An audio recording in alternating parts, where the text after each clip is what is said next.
बंदी छोड़ सतगुरु रामपाल जी परमेश्वर जी की जय हो। परमपिता परमात्मा सारी सृष्टि के रचनहार कुल मालिक असंख्य ब्रह्मांडों के स्वामी जगत गुरु तीनों लोकों में प्रवेश करके सबका धारण पोषण करने वाले राजाधिराज आत्माधार नाथों के नाथ देवों के देव महादेव सर्वेश्वर महेश्वर मृत्युंजय अजरो अमर आदि अनादि सनातनी प्रभु जगत पिता जगदीश्वर श्री श्री 1008 की उपाधि के वास्तविक अधिकारी अकाल मूरत सौद स्वरूपी राम वासुदेव सर्वगतम ब्रह्म परम पूज्य प्रथम पूज्य परम पुरुष परम धनी परम दयालु सत्य कबीर हक्का कबीर अल्लाहु कबीर अल्लाहु अकबर बाखबर अल्लाह ताला जगत के तारणहार जगत के मुक्तिदाता जगत के जगन्नाथ हारे के सहारे हिंदुओं के राम मुसलमानों के अल्लाह सिखों के वाहिगुरु ईसाइयों के मसीह दया के सागर दयानिधि करुणा के सागर करुणानिधि स्वयंभू परिभू संकट मोचन कष्ट हरण मंगल करण दुख भंजन अविगत कबीर निर्विकार निर्विषम परमात्मा अलय अलेख सतगुरु आदि अनादि सतगुरु असली मर्यादा पुरुषोत्तम असली राम असली कृष्ण असली घनश्याम असली मुरारी राजाओं के राजा महाराजाओं के महाराजा शहंशाहों के शहंशाह सम्राटों के सम्राट भगवानों के भगवान अल्लाहों के अल्लाह प्रभुओं के प्रभु मसीहाओं के मसीह सच्चे वाहिगुरु बाबाओं के बाबा पीरों के पीर सेठों के सेठ जगत सेठ सावड़सा सेठ सर्वगुण संपन्न अनंत कोटि कलाओं के स्वामी अनंत कोटि ब्रह्मांडों के नायक योगियों में महायोगी ध्यानियों में महाध्यानी सिद्धों में परम सिद्ध ज्ञानियों में तत्वज्ञानी ब्रह्म ज्ञानी महाज्ञानी परम ज्ञानी सर्वश्रेष्ठ ज्ञानी विज्ञानी युवा कबीर समर्थ कबीर असमवात अमित ओजा सच्चे रहनुमा करीम अल्लाह सुभान अल्लाह दुनिया के अंतिम पैगंबर 8 सितंबर 1951 से गांव धनाना जिला सोनीपत हरियाणा भारतवर्ष की पावन भूमि पे प्रकट रियल कल्कि भगवान श्री नारायण साकार हरि श्री बाबा साहिब नूर अनंत परमात्मा सच्चे दरवेश सच्चे बाखबर संत श्रोमणी सतगुरु रामपाल जी परमेश्वर जी के चरण कमल में आप और हम सभी भाई बहनों का अनंत कोटि दंडवत प्रणाम। सत्साई भाई और बहनों, बहुत बड़ी दया बहुत बड़ी मेहर पूज्य गुरुदेव भगवान की परमेश्वर रामपाल जी की, जिनके शुभ आशीर्वाद से विशेष आशीर्वाद से आप और हम सभी परमात्मा चाहने वाली आत्माओं को अध्यात्म के विषय में भक्ति मार्ग के विषय में वो गूढ़ गहन जानकारियाँ प्राप्त हो रही हैं, जो जानकारियाँ हम सदियों से जानने के इच्छुक थे। यानी परमात्मा कौन है, कैसा है, कहाँ है, वो साकार है या वास्तव में निराकार है, उसकी प्राप्ति का मार्ग क्या है। आज भाई और बहनों, परमेश्वर रामपाल जी के आशीर्वाद से उनके सत्संगों का संग्रह पवित्र पुस्तक ज्ञान गंगा, इस पुस्तक में हमें उन तमाम सवालों के जवाब मिल चुके हैं। तो भाई और बहनों, ये पवित्र पुस्तक ज्ञान गंगा ये सर्व धर्मों के सर्व धर्म शास्त्रों के ज्ञान से प्रमाणित है और इस पवित्र पुस्तक ज्ञान गंगा को पढ़ने के बाद ही हम वास्तव में भक्ति मार्ग के विषय में, अध्यात्म के विषय में, आत्म और परमात्म ज्ञान के विषय में जान सकते हैं, समझ सकते हैं। दूसरा कोई विकल्प, कोई तरीका धरती पर नहीं है, क्योंकि हमारे नादान ज्ञानहीन धर्मगुरु ये संस्कृत भाषा के ज्ञाता अवश्य थे, परंतु इनको तत्व ज्ञान नहीं था और तत्व ज्ञान के अभाव में किसी भी धर्म के किसी भी सदग्रंथ को नहीं समझा जा सकता, क्योंकि अपने द्वारा रची गई सृष्टि का ज्ञान परमात्मा स्वयं ही धरती पर तत्वदर्शी संत बनकर समझाता है। इसलिए इस पृथ्वी 21 ब्रह्मांड का कोई भी प्राणी, चाहे ब्रह्मा विष्णु महेश ही क्यों ना हो, जब गीता का ज्ञान देने वाला काल ब्रह्म खुद गीता जी में कह रहा है कि अर्जुन, यहाँ विचार काल में तेरे को गीता का ज्ञान देते समय मुझे भी इस कंप्लीट सृष्टि रचना का ज्ञान नहीं है, इसका आदि और अनादि मुझे भी नहीं पता है।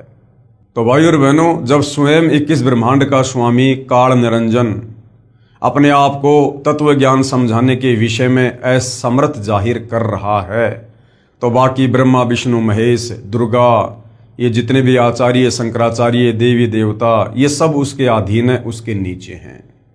इसलिए भाई और बहनों, अपने द्वारा रची गई सृष्टि का ज्ञान, सर्व ब्रह्मांडों का ज्ञान जो है कबीर परमेश्वर सतलोक से चलकर स्वयं ही इस पृथ्वी पर प्रकट होकर हमें समझाते हैं, बताते हैं। और निसंदेह आज वही कबीर परमेश्वर सतगुरु रामपाल जी के रूप में धरती पर प्रकट हैं और सन 1994 से अपने द्वारा रची गई सृष्टि का ज्ञान हमें करवा रहे हैं। और भाई और बहनों, इस ज्ञान को अच्छे से समझे बिना, हृदय में समाये बिना हम भक्ति मार्ग पर दृढ़ होकर एक नेक और सच्चे भगत नहीं बन सकते हैं। हम शतलोक जानने योग्य भगत नहीं बन सकते हैं। तो उसके लिए सृष्टि रचना को जानना, पढ़ना, समझना बहुत ज़रूरी है। इस पवित्र पुस्तक ज्ञान गंगा पर आज हमारा ये 31वें नंबर का वीडियो है। और इस पुस्तक में भी पहले सृष्टि रचना को हम अच्छे से पढ़ चुके हैं, जान चुके हैं। यदि आप अभी अभी ये वीडियो देखना शुरू किए हैं तो आप जी से प्रार्थना है कि ज्ञान गंगा पुस्तक के ऊपर बन चुके तमाम वीडियो अवश्य देखिए, अन्यथा आप जी इस पवित्र पुस्तक में जो तत्व ज्ञान, जो अमर ज्ञान, जो अमृत ज्ञान सतगुरु रामपाल जी ने डाला है, आप इसे नहीं समझ पाएंगे। तो भाई और बहनों, आज इसी पवित्र पुस्तक ज्ञान गंगा में हमारा जो टॉपिक है वो है आखिर स्वर्ग क्या है, स्वर्ग की परिभाषा। क्योंकि हमारे नादान धर्म गुरु तो आज तक हमारे को बता नहीं पाए।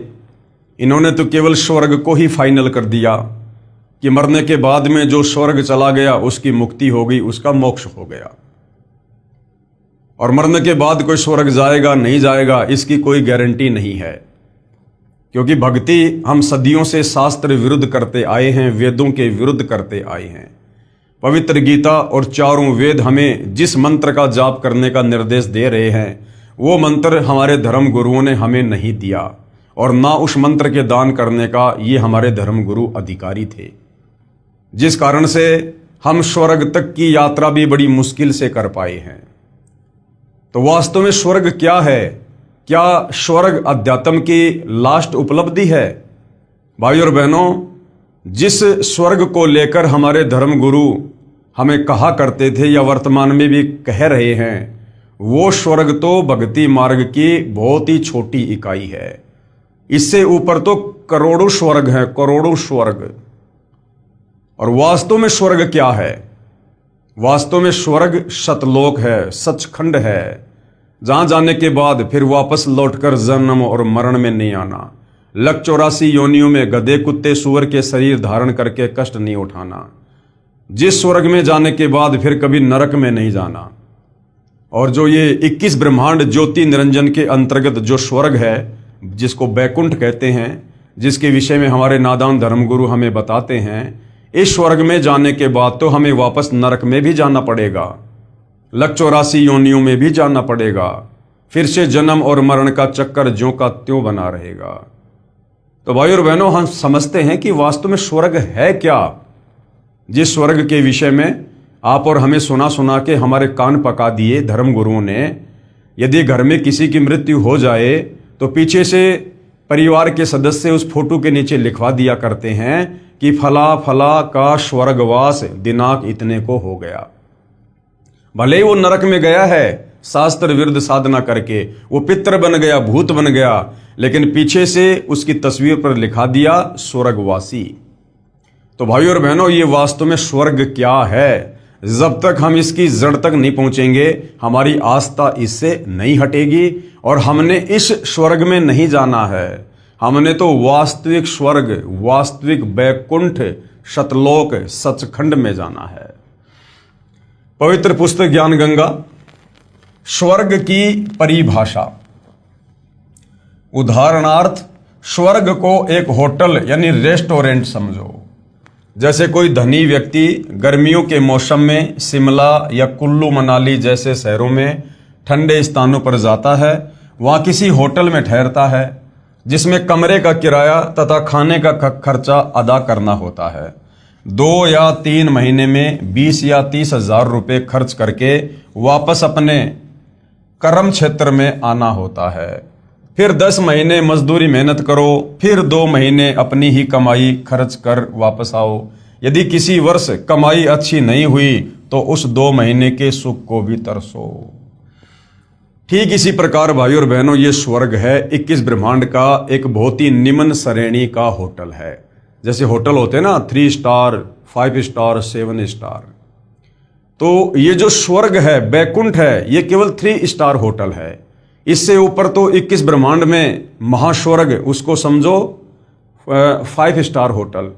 उसके बाद इस काल का जो ब्रह्मलोक है उसको समझो 7 स्टार होटल। तो गुरुदेव ने क्या समझाया, क्या बताया कि जिस प्रकार कोई धनी व्यक्ति या कोई मेहनत मजदूरी करने वाला व्यक्ति साल के 10 महीने तो मेहनत मजदूरी करता है और उसके बाद 2 महीने गर्मियों में अपने परिवार के साथ या स्वयं किसी ठंडे स्थान पर चला जाता है घूमने के लिए, और जितने पैसे वो लेकर जाएगा, जितने पैसे होटल में जमा करवाएगा, क्योंकि वहां घूमने जाएगा तो वहां पर होटल किराए पे लेना पड़ेगा, तो जितने पैसे वो वहां होटल में, रेस्टोरेंट में जमा करवाएगा, उसे उतने ही दिन रुकने दिया जाएगा और उसे उतना ही भोजन दिया जाएगा। जिस दिन उसके द्वारा जमा करवाए गए पैसे खत्म, उस दिन उसको नोटिस मिल जाएगा कि भैया या तो पैसे और जमा कराओ, अन्यथा अपना सामान उठाओ और होटल को खाली करो। ठीक इसी प्रकार भाइयों और बहनों, ये जो स्वर्ग है ये भी एक होटल है, एक रेस्टोरेंट है। इस पृथ्वी पर हम जो मनुष्य शरीरधारी स्त्री या पुरुष हैं, हमें यहां पर परमपिता परमेश्वर ने ये मनुष्य जन्म स्त्री या पुरुष का ये परमात्मा प्राप्ति के लिए, मोक्ष की प्राप्ति के लिए दिया है।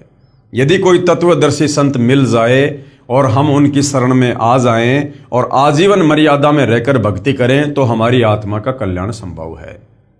या हमें तत्वदर्शी संत मान लीजिए नहीं मिलता है और इस मनुष्य शरीर से हम जो भी भक्ति करते हैं, जैसी भी करते हैं, मंत्रों का जाप करते हैं, दान पुण्य करते हैं, उस आधार से जितनी भक्ति कमाई अंतःकरण हो जाती है, शरीर छोड़ने के बाद उस भक्ति कमाई के आधार से, उन पुण्यों के आधार से हमें स्वर्ग प्राप्ति होती है। पास में भक्ति रूपी धन है, उस हिसाब से मुझे स्वर्ग में रहने दिया जाएगा, मुझे वहां की सुख सुविधाओं को भोगने दिया जाएगा। और जब मेरी वो भक्ति कमाई खत्म हो जाएगी, जो मैंने मनुष्य शरीर में इस पृथ्वी पर भक्ति करके कमाई थी, उस समय मुझे नोटिफिकेशन आ जाएगा कि भैया अब आपका स्वर्ग का समय समाप्त हो रहा है। और हमारे पास में और पुण्य होते नहीं, और पुण्य हम स्वर्ग में हम कमा नहीं सकते, क्योंकि वो कर्म क्षेत्र नहीं है, वो तो भोग क्षेत्र है। फिर हमें वहां से धक्के मार के निकाल दिया जाएगा, अर्थात हमारी मृत्यु होगी जैसे यहां पृथ्वी लोक पर होती है। उसके बाद कर्मों के आधार से हमें नरक में भी भेजा जाएगा, हमारे को लक 84 योनि में भी डाला जाएगा, और यदि फिर हमें मनुष्य जन्म मिला तो इस पृथ्वी पर आकर हम फिर से वही कार्य शुरू कर देंगे। अगर तत्वदर्शी संत मिल गया तो फिर हम शास्त्र अनुकूल साधना करके आजीवन मर्यादा में रह के हम यहां से मुक्त हो जाएंगे, सतलोक चले जाएंगे।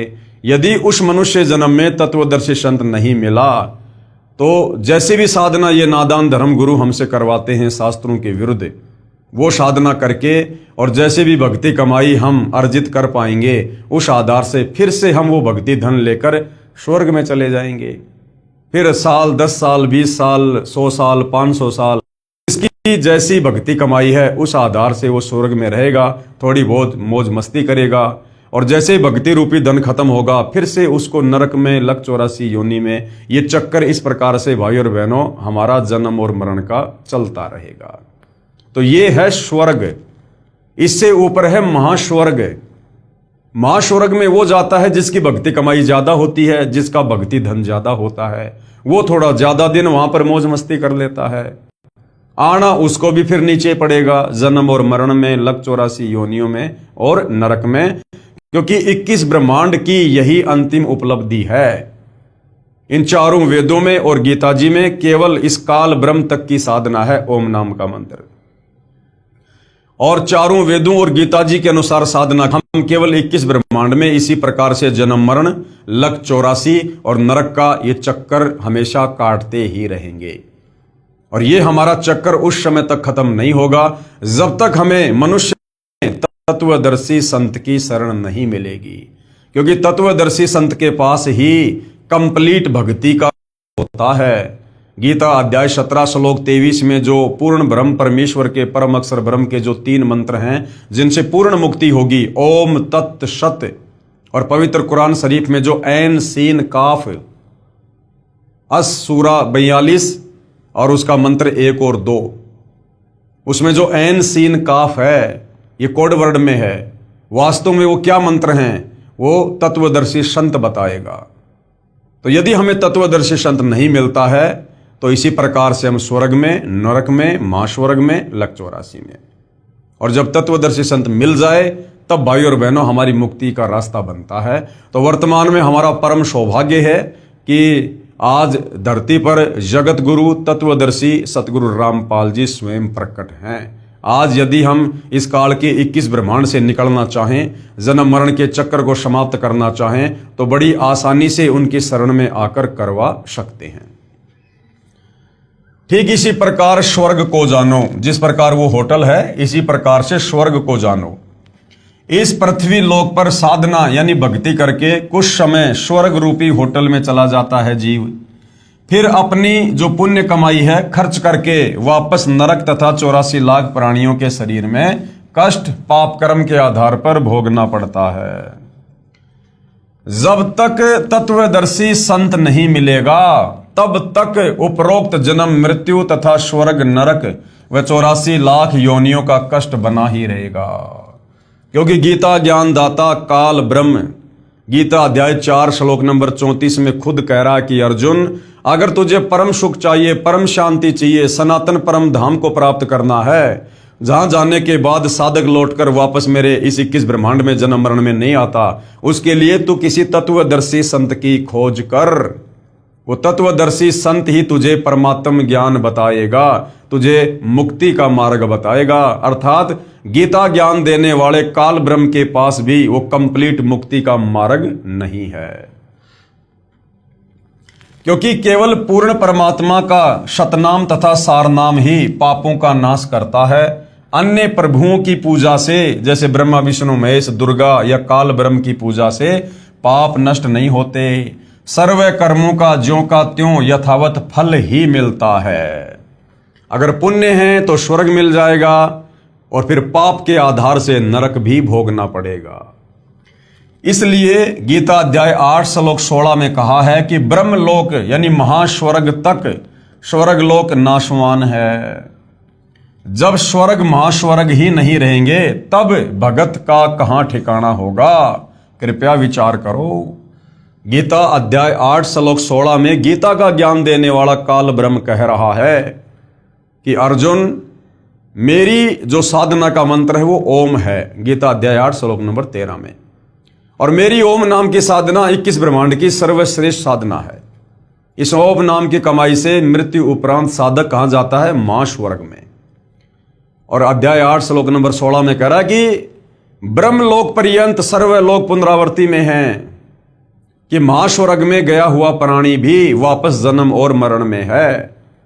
और एक समय ऐसा आता है ये 21 ब्रह्मांड भी नष्ट होते हैं, स्वर्ग महास्वर्ग सब ये परले में आते हैं। तो बताओ फिर वो भगत कहां जाएगा, वो साधक कहां जाएगा फिर। अर्थात गीता और वेदों के अनुसार साधना करने वाला व्यक्ति कभी भी इस काल के जाल से मुक्त नहीं होता। इसलिए कबीर परमात्मा स्वयं तत्वदर्शी संत का रूप धारण करके आते हैं और हमें इन 4 वेदों से ऊपर 5वें वेद सूक्ष्म वेद से हमें यथार्थ भक्ति बताते हैं, क्योंकि 4 वेदों में मुक्ति का मार्ग नहीं है।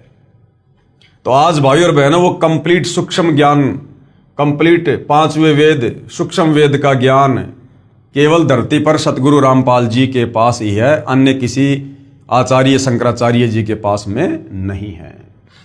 प्रश्न किया किसी ने, क्या गीता जी का नित्य पाठ करने का कोई लाभ नहीं है? जो दान करते हैं, जैसे कुत्ते को रोटी, भूखे को भोजन, चींटियों को आटा, तीर्थों पर भंडारा आदि करते हैं, क्या यह भी व्यर्थ है? तो गुरुदेव भगवान ने क्या जवाब दिया? उत्तर, धार्मिक सदग्रंथों के पठन पाठन से ज्ञान यज्ञ का फल मिलता है। आप गीता पढ़ोगे, रामायण पढ़ोगे, महाभारत पढ़ोगे, आपको केवल ज्ञान होगा, केवल ज्ञान यज्ञ का फल मिलेगा, जो बहुत ही कम है। आपको केवल जानकारी होगी, उससे आपका समाधान नहीं होगा, आपको कोई लाभ नहीं मिलेगा, उससे केवल जानकारी होगी। तो धार्मिक सदग्रंथों के पठन पाठन से ज्ञान यज्ञ का फल मिलता है। यज्ञ का फल कुछ समय स्वर्ग या जिस मकसद से किया उसका फल मिल जाता है, परंतु मोक्ष नहीं मिलेगा।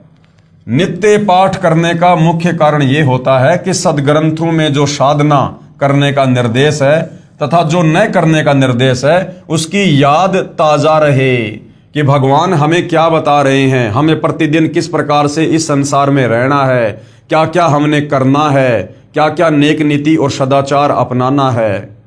हमें सदग्रंथों के पठन पाठन से हमें केवल इस बात का ज्ञान होता है, हमारी याद जो है वो ताजा बनी रहती है।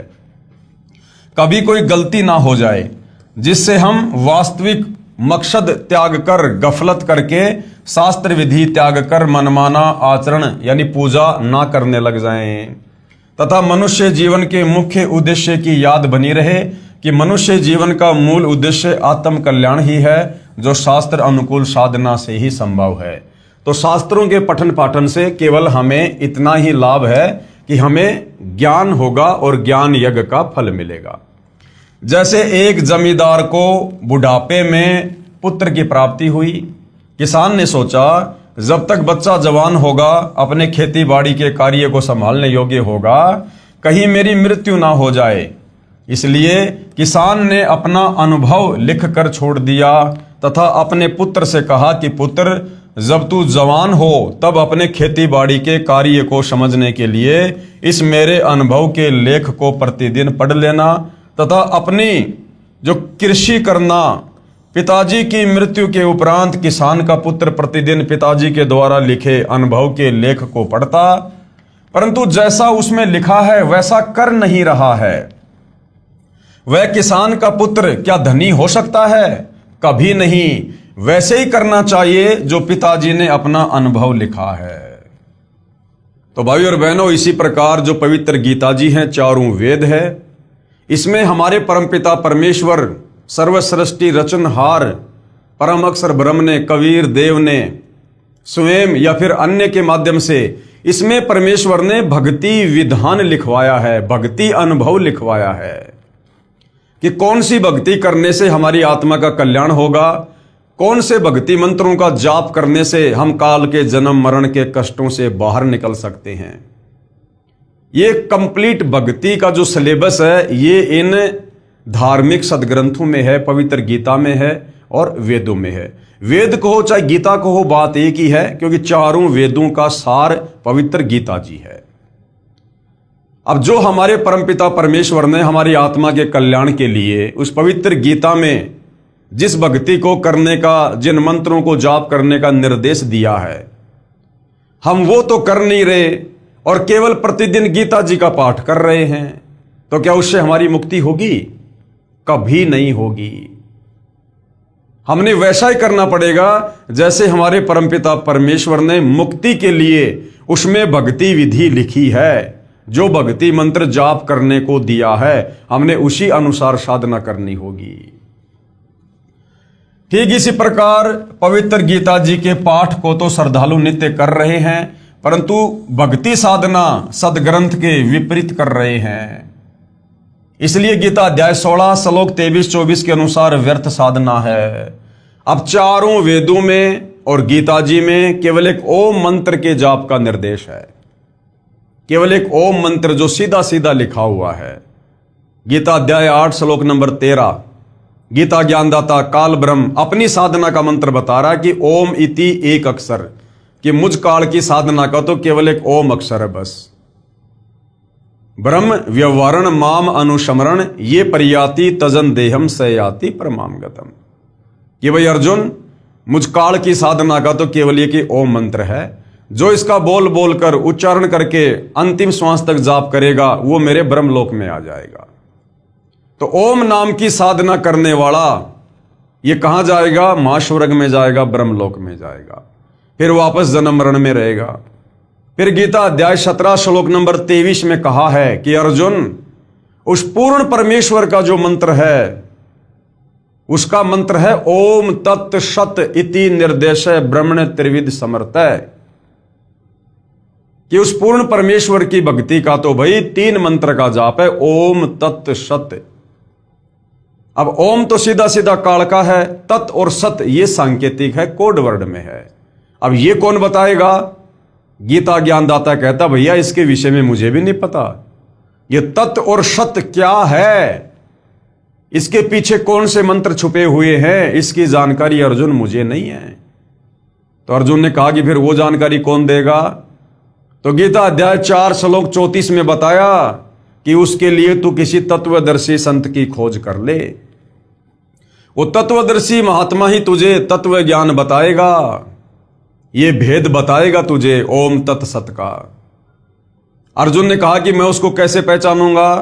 तो गीता अध्याय 15 श्लोक नंबर 1 से 4 में उसकी पहचान बताई है कि जो संत, जो महात्मा उल्टे लटके संसार रूपी पेड़ के हर एक विभाग को सचित्र साबित कर दे, बता दे कि जड़ कौन भगवान है, उसका जो तना है वो कौन भगवान है, वो डार कौन भगवान है, शाखा कौन भगवान है, उसको तत्वदर्शी संत जानना। तो वर्तमान में भाई और बहनों इस धरती पर गीता अध्याय 15 श्लोक नंबर 1 से 4 के अनुसार उल्टे लटके संसार रूपी उस वृक्ष की सचित्र व्याख्या केवल सतगुरु रामपाल जी परमेश्वर जी ने की है और समझा दिया है कि वास्तव में सृष्टि रचना क्या है। तुम पहले कहां रहा करते थे? इस काल के गंदे लोक में क्यों अपना कर्म भोग रहे हो? क्यों जन्म मरण के चक्कर में पड़े हो? क्यों गधे कुत्ते सुअर बन रहे हो? आज ये तुम्हें मनुष्य जन्म देके राजा बना रहा है, कल को लक 84 में गधा बना देगा, सुअर बना देगा। ये इस प्रकार से तुम्हें धोखा देकर अपना स्वार्थ सिद्ध कर रहा है, क्योंकि इस काल को प्रतिदिन 1 लाख मानव शरीरधारी आत्माओं के सूक्ष्म शरीर से निकली वासना खाने का श्राप लगा हुआ है। ये सृष्टि रचना सुनेंगे, समझेंगे, तब हमें पूरा माजरा समझ में आएगा। जैसे तीनों गुणों रजगुण ब्रह्मा जी, सतगुण विष्णु जी, तमगुण शिव जी की पूजा गीता अध्याय 7 श्लोक 12 से 15 तथा 20 से 23 में मना है। खुद ये गीता ज्ञान देने वाला काल ब्रह्म गीता अध्याय 7 श्लोक 12 से 15, 20 और 23 में अपने तीनों बेटों की साधना ब्रह्मा विष्णु महेश की पूजा के लिए भी मना कर रहा है। और विशेषकर हिंदू समाज 90% ब्रह्मा विष्णु महेश के पीछे लगा हुआ है। तो किसकी गलती है? ये हमारे नादान तत्व ज्ञानहीन धर्म गुरुओं की, जो तत्व ज्ञान के अभाव में इन शास्त्रों का निष्कर्ष नहीं निकाल पाए और पूरे भगत समाज को, परमात्मा चाहने वाली आत्माओं को इन्होंने शास्त्र विरुद्ध घटिया साधना पर लगा दिया, शास्त्रों के विरुद्ध साधना करवा रहे हैं।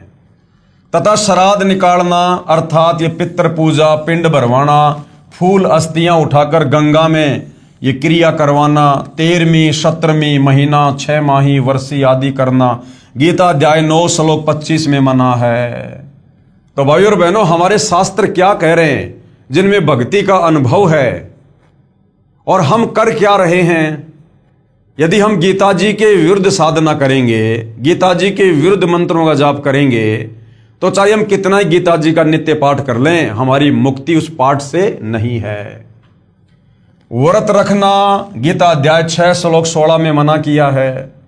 लिखा है कि हे अर्जुन, योग यानी भक्ति न तो बिल्कुल न खाने वाले की, न खाना अर्थात व्रत रखना सिद्ध होता है, न तो बिल्कुल न खाने वाले का सिद्ध होता है, अर्थात जो व्रत करते हैं उनकी भक्ति साधना कभी भी सफल नहीं होती है, अर्थात व्रत रखना मना है। भूखों को भोजन देना, कुत्तों आदि जीव जंतुओं व पशुओं को आहार कराना आदि बुरा नहीं है, परंतु पूर्ण संत के माध्यम से उनकी आज्ञा अनुसार दान तथा यज्ञ आदि करना ही पूर्ण लाभदायक है। ठीक है, आपके घर के बाहर कोई गाय आ जाए, कोई कुत्ता आ जाए, घर पे रोटी है तो दे दो, उनको डाल दो, कोई दिक्कत नहीं है। लेकिन यदि आप ये सोचो कि गायों को चारा खिलाने से, कुत्तों को रोटियां खिलाने से, चींटियों के बिल में आटा डालने से ही मुझे लाभ मिलेगा, पुण्य मिलेगा, मेरी मुक्ति होगी, तो ये हमारी बहुत बड़ी गलतफहमी है। देखो भाई और बहनों, लक 84 योनियों में जितने भी जीव जंतु और प्राणी हैं, उन सब का पेट कबीर परमात्मा भरता है। उनको जन्म देने से पहले अंतिम समय तक वो क्या खाएंगे क्या पिएंगे, सारी व्यवस्था परमात्मा ने सबकी करके रखी हुई है। कोई हमारे भरोसे नहीं आता। माँ के गर्भ में पल रहा बच्चा अपने बाप या माँ के भरोसे बाहर नहीं आता, वो अपनी किस्मत परमात्मा से लिखवा कर लाता है। हाँ, यदि उसकी किस्मत में कुछ फेरबदल हो सकता है तो तत्वदर्शी संत की शरण में आने के बाद हो सकता है। तो सबका परमेश्वर ने प्रारब्ध निश्चित किया होता है। परमात्मा कहते पो पाटी पगड़ा भया जागी जिया जून, सब काहों को देत है वो चौंस समाना चून। तो यदि हम तत्वदर्शी संत की शरण में ना आकर और यदि शास्त्र अनुकूल साधना नहीं करते हैं और ये सोचकर कि मैं तो गौशाला में दान करता हूँ, चारा डलवाता हूँ, मैं प्रतिदिन गाय को रोटी खिलाता हूँ, चींटियों को आटा डालता हूँ, इससे मुझे मुक्ति मिल जाएगी, इससे मुक्ति नहीं मिलेगी। केवल तुम्हारे वो पुण्य बनेंगे और वो पुण्य तुम स्वर्ग में भोग लोगे या और तुम्हारी किसी मुसीबत के समय में काम आ जाएगा, लेकिन मुक्ति नहीं होगी। इतना करने से तुम 184 योनियों में जाने से नहीं बच सकते, नरक में जाकर कष्ट भोगने से नहीं बच सकते, जन्म मरण की पीड़ा से छुटकारा प्राप्त नहीं कर सकते। यह तो केवल एक आंशिक लाभ है। पूर्ण लाभ के लिए, पूर्ण मोक्ष के लिए पूर्ण संत की तलाश करनी होगी।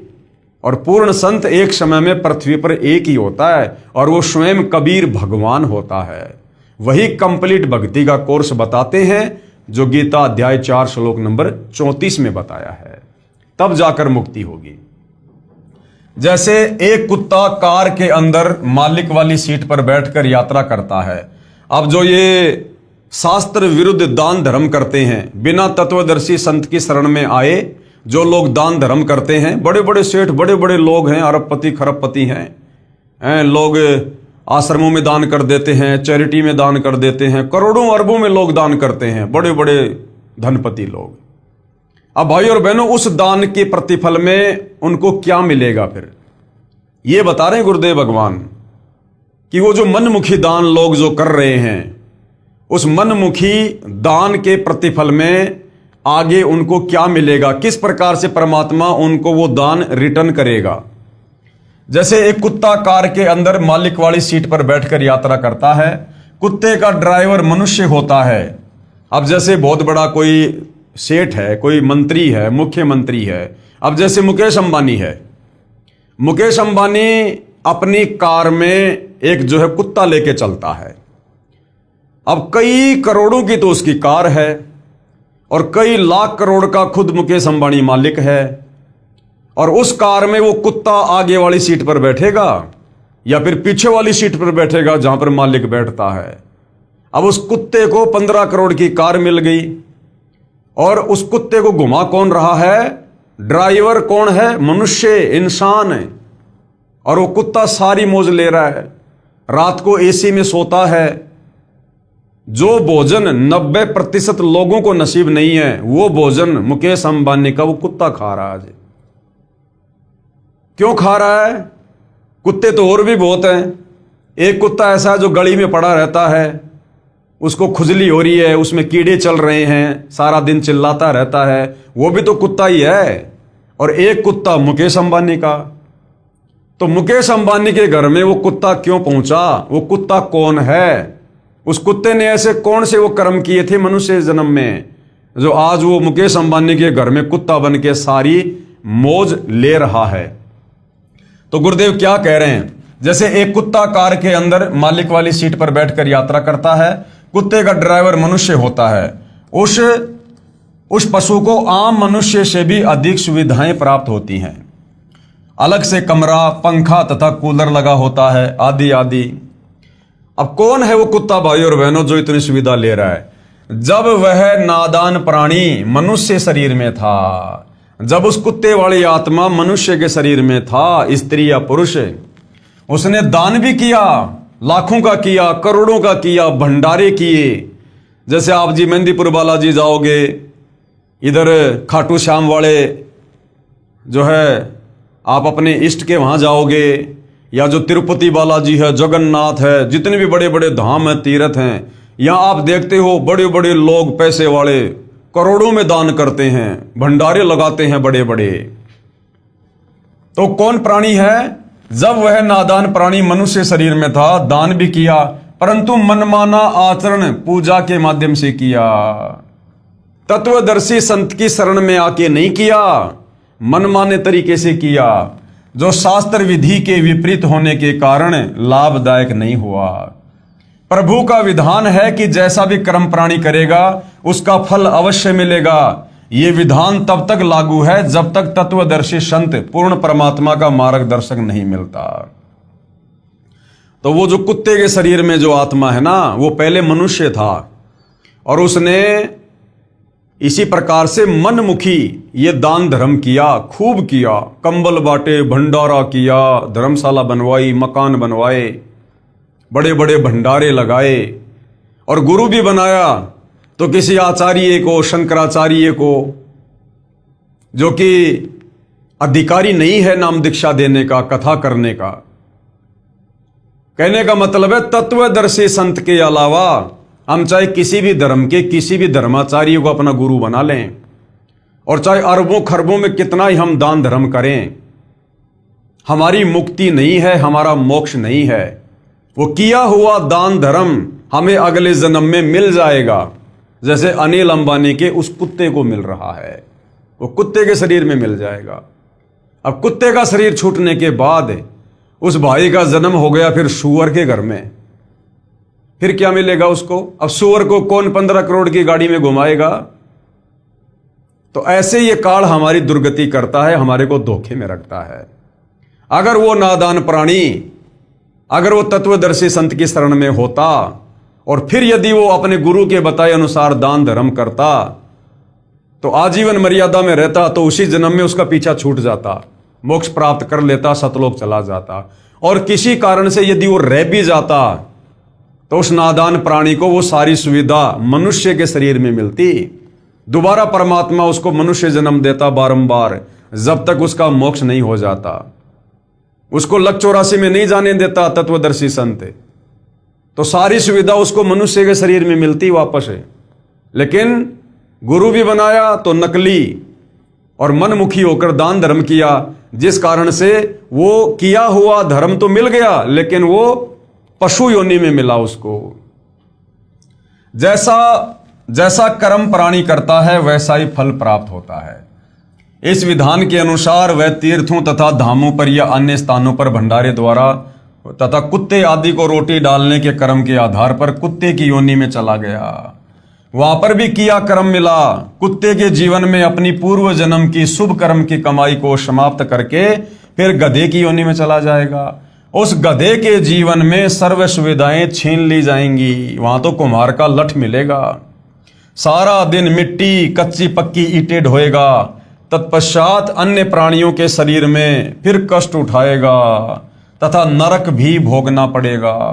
84 लाख योनियों का कष्ट भोग कर फिर मनुष्य शरीर प्राप्त करता है। फिर क्या जाने भक्ति बने या ना बने। जैसे धाम तथा तीर्थ पर जाने वाले के पैरों नीचे या जिस सवारी द्वारा जाता है उसके पहियों के नीचे जितने भी जीव जंतु मरते हैं उनका पाप भी तीर्थ व धाम यात्री को भोगना पड़ता।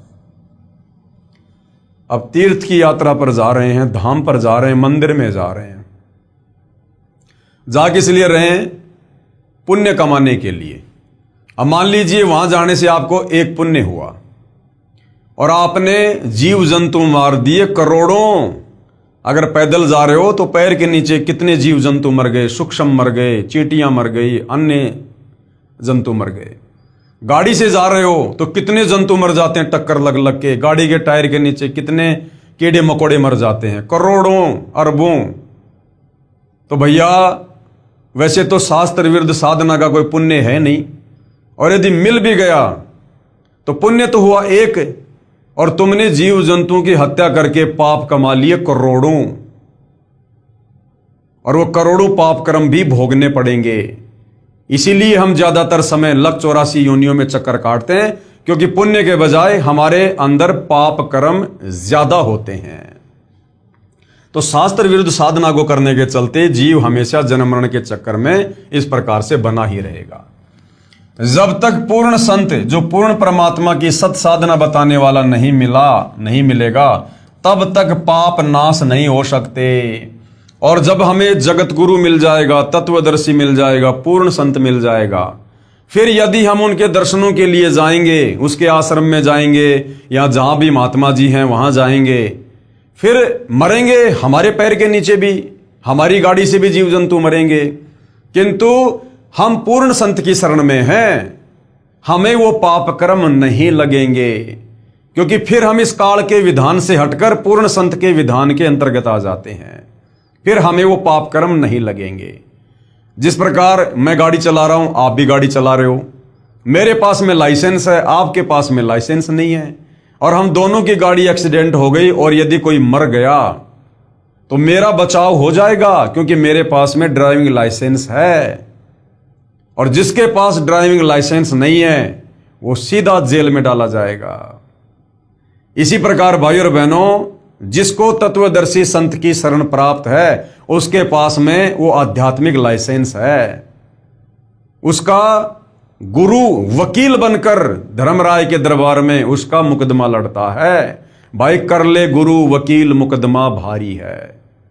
तो तत्वदर्शी संत की शरण में आने के बाद हमें अनजाने में हुए जो पाप कर्म है उनका दोष नहीं लगता है, और जानबूझकर हम कोई गलती करेंगे नहीं, पाप कर्म कोई करेंगे नहीं, क्योंकि तत्वदर्शी संत हमें अपने विधान से परिचित करवा देगा कि अगर तुमने अब मेरी शरण में आने के बाद फला फला गलतियां की तो फिर इनका दंड तुम्हें बहुत भयंकर भोगना पड़ेगा।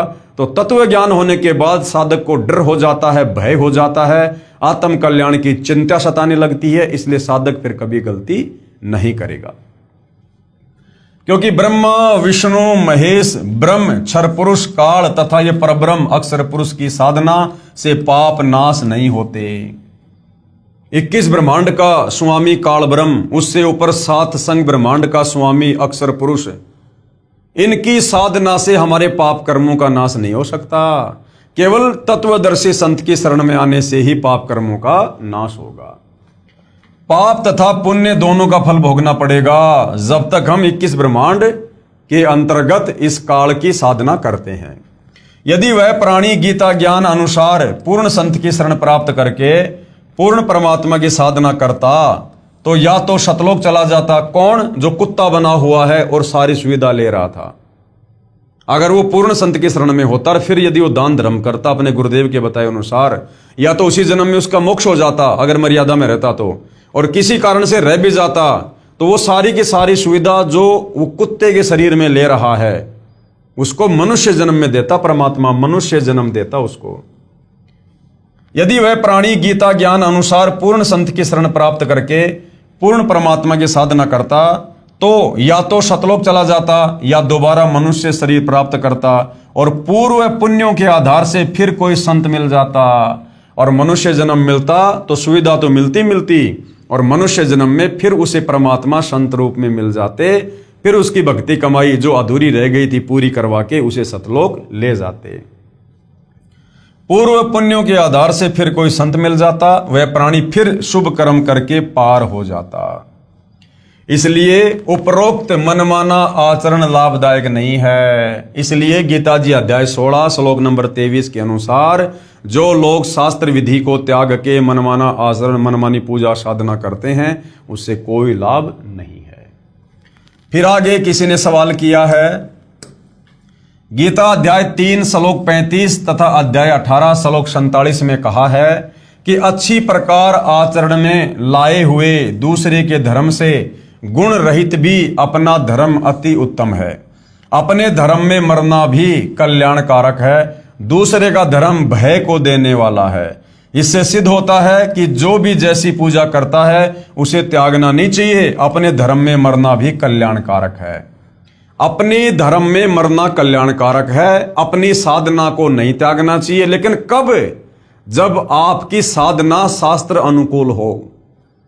जो साधना आप कर रहे हैं यदि वो शास्त्र अनुकूल साधना है और इसके विपरीत यदि कोई दिखावे की साधना कर रहा है और वो साधना यदि शास्त्रों के विरुद्ध है तो उस साधना के चटक मटक को देखकर हमने अपनी वो यथार्थ साधना नहीं त्यागनी चाहिए। और यदि आप मनमाना आचरण कर रहे हैं, शास्त्रों के विरुद्ध साधना कर रहे हैं और फिर सोच रहे हैं कि नहीं नहीं अपनी साधना में जीना मरना सही है, तो भैया फिर जन्म मरण में रहोगे, गधे कुत्ते सुअरी बनते रहोगे। तो गुरुदेव भगवान इसका उत्तर दे रहे हैं, यदि गीता अध्याय 3 श्लोक 35 तथा अध्याय 18 श्लोक 47 का अर्थ यही है कि जो जैसी पूजा करता है करता रहे, उसे मत त्यागो, तो पवित्र श्रीमद् भगवत गीता जी के ज्ञान की क्या आवश्यकता थी? फिर क्या आवश्यकता थी? फिर गीता जी अध्याय 18 श्लोक नंबर 64, 65, 66 में ये गीता का ज्ञान देने वाला काल ब्रह्म अर्जुन को क्यों कह रहा है कि अर्जुन मैंने तुझे मेरी भक्ति साधना भी बता दी कि मेरा ओम नाम है, ओम नाम से तुम महास्वर्ग में जाओगे, वहां से फिर जन्म मरण में, और मैंने तुझे तत्वदर्शी संत के माध्यम से पूर्ण ब्रह्म परमेश्वर की साधना भी बता दी। अगर उस परमेश्वर की शरण में जाओगे तो हमेशा के लिए मुक्त हो जाओगे। अब तेरे ऊपर निर्भर करता है अर्जुन, तू मेरी शरण में रहना चाहता है या तत्वदर्शी संत की शरण में जाना चाहता है। तो जब गीता का ज्ञान देने वाला ही कह रहा है कि भैया अर्जुन अब तेरे बुद्धि विवेक के ऊपर है कि तुझे कौन सी साधना करनी है, तो अगर गीता अध्याय 3 श्लोक 35 के अनुसार अगर यही ठीक होता कि जो जैसी भक्ति कर रहा है वो ठीक है, वैसा ही अपनी भक्ति करता रहे, तो फिर ये गीता का ज्ञान देने की जरूरत क्या पड़ गई थी? दुनिया अपने अपनी साधना पहले से ना कर रही थी। यदि गीता अध्याय 3 श्लोक 35 तथा अध्याय 18 श्लोक 47 का अर्थ यही है कि जो जैसी पूजा करता है करता रहे, उसे मत त्यागो, तो पवित्र श्रीमद् भगवत गीता जी के ज्ञान की क्या आवश्यकता थी? एक श्लोक बहुत था। श्री गीता जी के इन श्लोकों का भावार्थ सही है, परंतु अनुवादकर्ताओं ने विपरीतार्थ यानी उल्टा अनुवाद किया हुआ है। कृपया निम्न पढ़ें उपरोक्त दोनों श्लोकों का वास्तविक अर्थ। अब गीता अध्याय 3 श्लोक 35 और गीता अध्याय 18 श्लोक 47 वास्तव में कहना क्या चाहते हैं? ये गीता अध्याय 3 श्लोक 35 है। ये श्लोक आप जियों के सामने है भाई और बहनों, और गुरुदेव ने प्रत्येक शब्द का यहां पर अनुवाद भी किया हुआ है। क्या है? गुण रहित अर्थात शास्त्र विधि त्याग कर स्वयं मनमाना अच्छी प्रकार आचरण में लाए हुए दूसरों की धार्मिक पूजा से अपनी शास्त्र विधि अनुसार पूजा अति उत्तम है। यदि हम वास्तव में शास्त्रों के अनुसार भक्ति साधना कर रहे हैं वेद और गीता के अनुसार, तो फिर हमने अपनी पूजा को नहीं त्यागना चाहिए। यदि कोई दूसरा व्यक्ति हमें अपनी साधना करने के लिए कह रहा है जो साधना गीता और वेदों के विरुद्ध है, और हम यदि शास्त्रों के अनुसार साधना कर रहे हैं, तो वो पूजा चाहे कितनी अच्छी लगे, कितनी चटक मटक वाली लगे, जो शास्त्र विरुद्ध है, फिर हमने अपने धर्म को, अपनी शास्त्र अनुकूल भक्ति साधना को नहीं त्यागना चाहिए। यह है गीता अध्याय 3 श्लोक नंबर 35 का अर्थ है। शास्त्र अनुकूल अपनी पूजा में तो मरना भी कल्याणकारक है, यानी वेद और गीता के अनुसार जो साधना है उसमें तो मरना भी जो है वो कल्याणकारक है, और दूसरे की पूजा जो शास्त्रों के विरुद्ध है वो भय को देने वाली है। अध्याय 18 श्लोक नंबर 47 क्या कह रहा है? ये श्लोक आप जियों के सामने है भाई और बहनों, आप जी पढ़ सकते हो। गुरुदेव ने यहां पर अनुवाद किया हुआ है। गुण रहित यानी शास्त्रों के विरुद्ध, गुण रहित स्वयं मनमाना अर्थात शास्त्र विधि रहित अच्छी प्रकार आचरण किए हुए दूसरे के धर्म अर्थात धार्मिक पूजा से अपना धर्म अर्थात शास्त्र विधि अनुसार धार्मिक पूजा श्रेष्ठ है। दूसरों की शास्त्र विरुद्ध साधना से अपनी शास्त्र अनुकूल पूजा पाठ साधना श्रेष्ठ है। स्वयं ही अपने स्वभाव अनुसार बनाए मनमाने आचरण से भक्ति कर्म मत करो, जिससे पाप को प्राप्त होता है। यानी गीता जी के विरुद्ध जो ये ओम नमो भागवते वासुदेवाय नमः, राधे राधे श्याम मिला दे, इस प्रकार के जो मनमाने आचरण करते हैं, मनमाने मंत्रों का जाप करते हैं, इससे हम पाप के ही भागी होंगे। विशेष इसी का प्रमाण गीता अध्याय 17 के श्लोक नंबर 1 से 6 में स्पष्ट है। उपरोक्त श्लोकों में स्पष्ट है कि अपनी शास्त्र विधि अनुसार साधना श्रेष्ठ है, चाहे दूसरों की चमक धमक वाली साधना कितनी ही सुनियोजित लगे, वह हानिकारक ही होगी। जैसे जगत वाले साधना करते हैं, कावड़ लेके आएंगे, नंगे पैरों जाएंगे, डीजे बजाते हुए जाएंगे, डांस करते हुए जाएंगे, अब वो देखने में तो बड़ी जबरदस्त साधना लगती है, मन को बड़ा आनंद आता है, नाचने का जी करता है। और यदि कोई सतगुरु रामपाल जी से उपदेश लेकर, पूर्ण संत से उपदेश लेकर भक्ति कर रहा है, तो उस भक्ति में इस प्रकार की ड्रामेबाजी के लिए कोई जगह नहीं है, क्योंकि वो कावड़ वाली, वो मनमाना आचरण है, शास्त्र विरुद्ध साधना है। तो कोई नादान उस डीजे को देखकर, लोगों को नाचता गाता देखकर और सतगुरु रामपाल जी की शरण छोड़कर, जो कि शास्त्र अनुकूल साधना थी, और दूसरे की चमक धमक वाली साधना को अपना लेता है, तो फिर वो पाप का ही भागी बनेगा, वो जन्म और मरण में ही रहेगा फिर वो। तो अपनी साधना जो शास्त्र अनुकूल है वो सर्वश्रेष्ठ है। दूसरों की चमक धमक वाली भक्ति क्रिया को देखकर भगत ने भ्रमित नहीं होना चाहिए। जैसे माता का जागरण करने वाले बहुत सुरीली आवाज में गाना गाकर माता की स्तुति मन गढ़ंत कविताओं द्वारा पूरे साजबाज के साथ करते हैं, उस स्वयं निर्मित शास्त्र विधि रहित साधना पर आकर्षित होकर अपनी शास्त्र अनुकूल साधना नहीं त्यागनी चाहिए। जैसे कोई भगत सत साधना पर लगता है तो वह पहले की शास्त्र विरुद्ध पूजाओं को त्याग देता है, जैसे पितृ पूजा, मंदिर आदि में जाना आदि। तब अन्य शास्त्र विधि विरुद्ध साधना करने वाले कहते हैं कि आपने सभी पहले वाली पूजाएं त्याग दी हैं, आपसे सारे देव रुष्ट हो जाएंगे। एक व्यक्ति ने ऐसा ही किया था, उसका इकलौता बेटा मर गया। इस तरह ये दूसरों की शास्त्र विरुद्ध साधना भय पैदा करती है, परंतु अपनी शास्त्र अनुकूल साधना को अंतिम श्वास तक करते रहना ही कल्याणकारक है। फिर किसी ने सवाल किया, प्रश्न, मैं गीता अध्याय 6 श्लोक 10 से 15 में वर्णित विधि अनुसार एक आसन पर बैठकर सिर आदि अंगों को सम करके ध्यान करता हूं, एकादशी का व्रत भी रखता हूं, इस प्रकार शांति को प्राप्त हो जाऊंगा। तो गुरुदेव भगवान क्या बता रहे हैं? उत्तर, कृपया आप गीता अध्याय 6 श्लोक 16 को भी पढ़ो, जिसमें लिखा है कि हे अर्जुन, ये योग यानी साधना न तो अधिक खाने वाले का, न बिल्कुल न खाने वाले का। अधिक खाना यानी मतलब बहुत ज्यादा भोजन करता है, जिससे आलस्य बन जाता है, पेट फूल जाता है, डकारें आती हैं, तो उससे भी आदमी अपना भजन नहीं कर पाएगा। तो ये जो योग और साधना है, गीता में लिखा है कि न तो अधिक खाने वाले की सफल होती है, न बिल्कुल न खाने वाला, अर्थात जो लोग व्रत करते हैं, कुछ भी नहीं खाते, उनकी भक्ति भी कभी सफल नहीं होगी। न अधिक जागने वाले का, जो दिन रात जागते रहते हैं, माला फेरते रहते हैं, जैसे भी है, उनकी भी भक्ति साधना सफल नहीं होगी। और न अधिक सोने वाले की, और जो हमेशा आलस्य में रहता है, सोया पड़ा रहता है, उसकी भी भक्ति सफल नहीं होगी। न ही एक स्थान पर बैठकर साधना करने वाले की सिद्ध होती है। जो कह रहा है ना कि मैं तो आसन पर बैठकर साधना करता हूं, तो गीता जी कह रही है कि एक जगह बैठकर साधना करने वाले की भी भक्ति सिद्ध नहीं होती।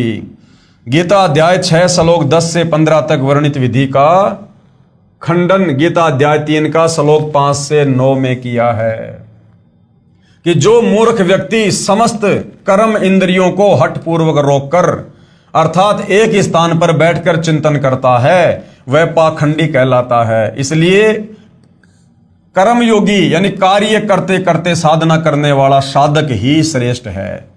वास्तविक भक्ति विधि के लिए गीता ज्ञानदाता प्रभु ब्रह्म किसी तत्वदर्शी संत की खोज करने को कहता है। गीता अध्याय 4 श्लोक 34 में इससे सिद्ध है कि गीता ज्ञानदाता यानी ये ब्रह्म द्वारा बताई गई भक्ति विधि पूर्ण नहीं है। गीता में जो भक्ति विधि इस काल ब्रह्म ने बताई है, इस प्रकार की कि आसन लगाओ, उस पर मृगछाला बिछाओ, फिर ध्यान लगाओ, ये कंप्लीट भक्ति विधि नहीं है, कंप्लीट साधना नहीं है। ये तो खुद कह रहा है कि मुझे तो कंप्लीट भक्ति के बारे में नहीं पता भाई, उसके लिए तो किसी तत्वदर्शी संत की खोज कर। अगर इसकी ये आसन लगाकर ध्यान लगाने वाली साधना ही फाइनल होती तो फिर ये किसी तत्वदर्शी संत की खोज करने को क्यों कहता। इसलिए गीता अध्याय 6 श्लोक 10 से 15 तक ब्रह्म यानी क्षर पुरुष काल द्वारा अपनी साधना का वर्णन है तथा अपनी साधना से होने वाली शांति को अति घटिया अनुतमाम गीता अध्याय 7 श्लोक 18 में कहा है कि मेरे ओम नाम की कमाई, मेरे द्वारा बताई गई भक्ति साधना भी घटिया है, यानी तुम ब्रह्मलोक में चले जाओगे, महास्वर्ग में चले जाओगे, लेकिन फिर वहां से जन्म और मरण में आओगे। उपरोक्त अध्याय 6 श्लोक 10 से 15 में कहा है कि मन और इंद्रियों को वश में रखने वाला साधक एक विशेष आसन तैयार करे जो न अधिक ऊंचा हो न अधिक नीचा हो। उस आसन पर बैठकर चित्त तथा इंद्रियों को वश में रखकर मन को एकाग्र करके अभ्यास करे। सीधा बैठकर ब्रह्मचर्य का पालन करता हुआ मन को रोककर जो है वो प्राणायाम होए। इस प्रकार साधना में लगा साधक मुझ में रहने वाली निर्वाण परमाम अति बेजान अर्थात बिल्कुल मरी हुई नाम मात्र शांति को प्राप्त होता है। इसलिए गीता अध्याय 7 श्लोक 18 में अपनी साधना यानी भक्ति से होने वाली गति यानी लाभ को अति घटिया यानी अनुत्तमाम कहा है। इसी गीता अध्याय 18 श्लोक 62 तथा अध्याय 15 श्लोक 4 में कहा है कि हे अर्जुन, तू परम शांति तथा सतलोक को प्राप्त होगा, फिर पुनर्जन्म नहीं होता, पूर्ण मोक्ष प्राप्त हो जाता है। मैं गीता ज्ञानदाता प्रभु भी उसी आदि नारायण पुरुष परमेश्वर की शरण में हूं। इसलिए दृढ़ निश्चय करके उसी की साधना व पूजा करनी चाहिए। परम शांति के लिए, जन्म मरण से मुक्ति के लिए तो गीता ज्ञानदाता अपने से अन्य किसी और परमेश्वर की भक्ति करने की अर्जुन को सलाह दे रहा है। फिर उसकी खुद की भक्ति साधना से जो वो बता रहा है, आसन लगा के बैठ जाओ, ओम नाम का जाप करो, फिर उससे कैसे परम शांति होगी, उससे कैसे मुक्ति होगी। अपनी साधना के अटकल युक्त ज्ञान के आधार पर बताए मार्ग को अध्याय 6 श्लोक 47 में भी स्वयं युक्तम मत अर्थात अज्ञान अंधकार वाले विचार कहा है कि अर्जुन, मैं जो मेरी भक्ति साधना बता रहा हूं ना, जो मेरे विचार हैं, ये भी तेरे को अंधकार में रखेंगे। अन्य अनुवादकर्ताओं ने में युक्तम मत का अर्थ परम श्रेष्ठ मान्य है किया है, जबकि करना था कि ये मेरा अटकल लगाया अज्ञान अंधकार के आधार पर दिया गया मत है। क्योंकि यथार्थ ज्ञान के विषय में किसी तत्वदर्शी संत से जानने को कहा है। गीता अध्याय 4 श्लोक 34 में वास्तविक अनुवाद गीता अध्याय 6 श्लोक 47 का। अब गीता अध्याय 6 श्लोक नंबर 47 का रियल में क्या अनुवाद है सतगुरु रामपाल जी ने किया है। अध्याय 6 श्लोक नंबर 47, योगिनाम अपि सर्वेशाम मदगतेन अंतरात्मना श्रद्धावान भजते ये माम स में युक्तम मत।